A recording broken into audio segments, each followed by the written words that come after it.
Сәлеметсіздер ме балалар? Қазақ тілі мен әдебиеті пәні сабағына қош келдіңіздер. Бөлім «Қуат көзін үнемдей білеміз бе?» Сабағымыздың тақырыбы «Күннен келген адам». Бірінші сабақ. Сабақтың мақсаты мәліметтерді жинақтай отырып, тақырып бойынша сызба, кестелер жасау.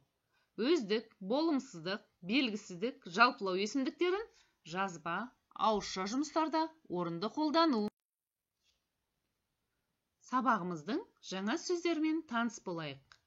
Күй, қап, ғарыш, қиындық, қою түтін, табиғат ана. Тыңдайық, қайталайық. Және балалар, жаңа сөздермен сөз тіркестерін құраймыз. Келесі орындалатын тапсырмамыз оқылым, жазылым тапсырмасы. Бірінші тапсырма. Бірінші диаграммаға фантастикалық шығарманы сипаттайтын сын есімдерді, екінші диаграммаға балаларға арналған шығармаға тән ерекшеліктерді көрсететін сын есімдерді жаз.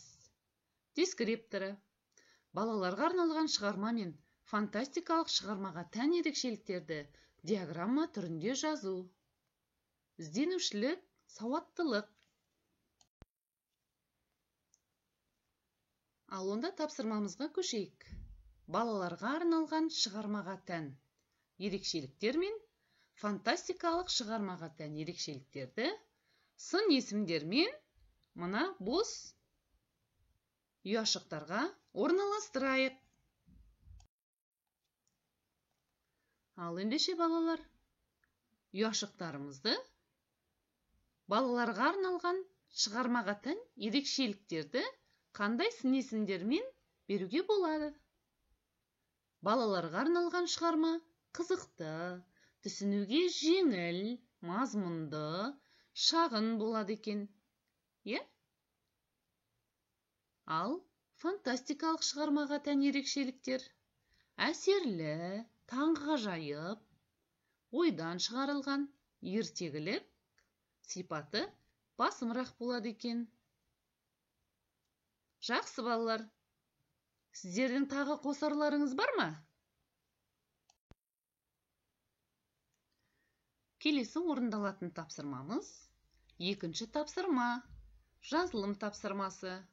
Суретке қара. Диаграмманы пайдаланып, өзге планетадан келген кейіпкер туралы балаларға арналған фантастикалық шығармалардың бірі жайлы мәтін құрап жаз. Дескрипторы. Сурет бойынша диаграмманы пайдалана отырып мәтін құрау. Сауатты жазу. Жарайсыздар балалар.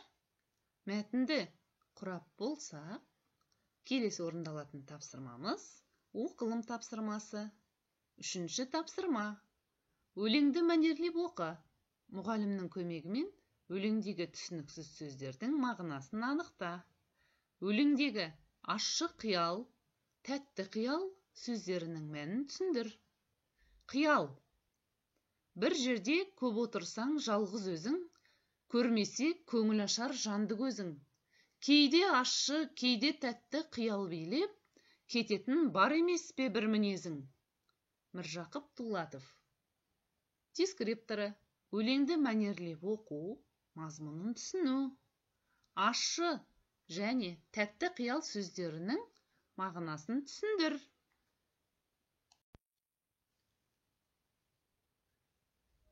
Жарайсыздар балалар. Сабағымыз да өз мәресіне жетті. Сабағымызды қорытындылай келе, мына берілген 3 сөйлемді сіздер толықтырып, жауап берсеңіздер. Маған қызықты болды. Бұл қиындық туғызды. Осы мені ойландырды.